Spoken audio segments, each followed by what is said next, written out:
The Queen was multilingual and wrote and composed in 2 languages.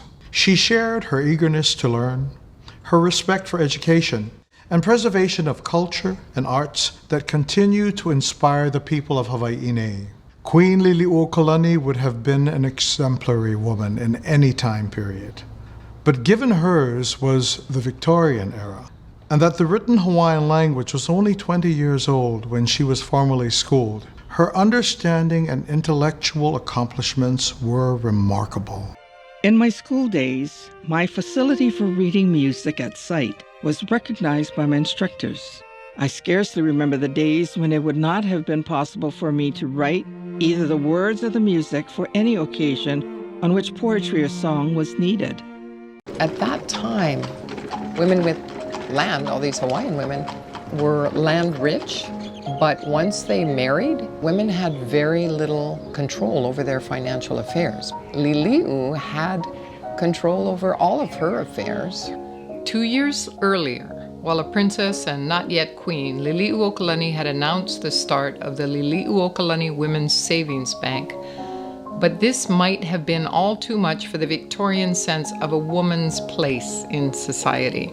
This did not deter the Hawaiian women. So in Hilo, Liliu and Isabella got together with other women, and they organized a way for women to pool their money together, creating Ho'okuono Ono, which was so ahead of its time.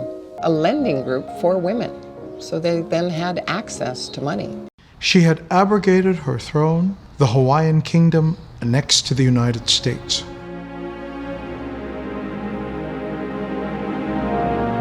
Her brother the king, her husband, her sisters Likelike and Bernice Pauahi are gone, as is Princess Kaiulani.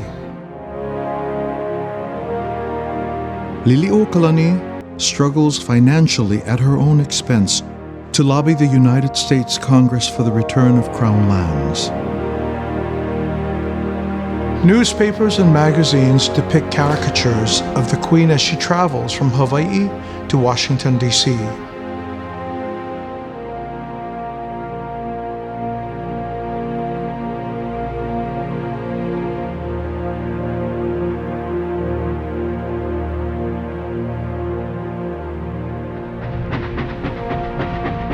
Miles after miles of rich country went by as we gazed from the windows of the moving train. And all this vast extent of territory which we traversed belonged to the United States. And there were many other routes from the Pacific to the Atlantic, with an equally boundless panorama.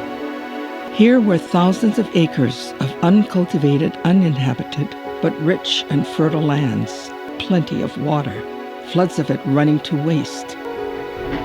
The view and the thoughts awakened brought forcibly to my mind that humanity was the one element needed to open to usefulness and enjoyment these rich tracts of land.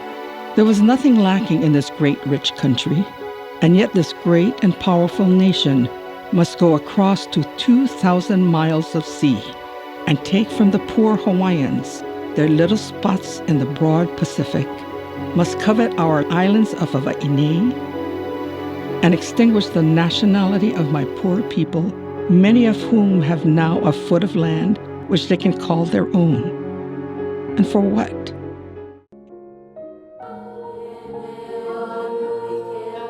My dear Kaiulani, you must learn to control your feelings. That was what saved my life.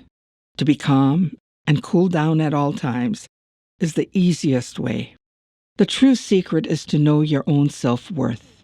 If you were to mold your character in everything that is upright, it would be your signpost and carry you through many dangers that often assail us through life. It will comfort people to respect you, and that is a great deal. They may not like you. Still, they have to respect you.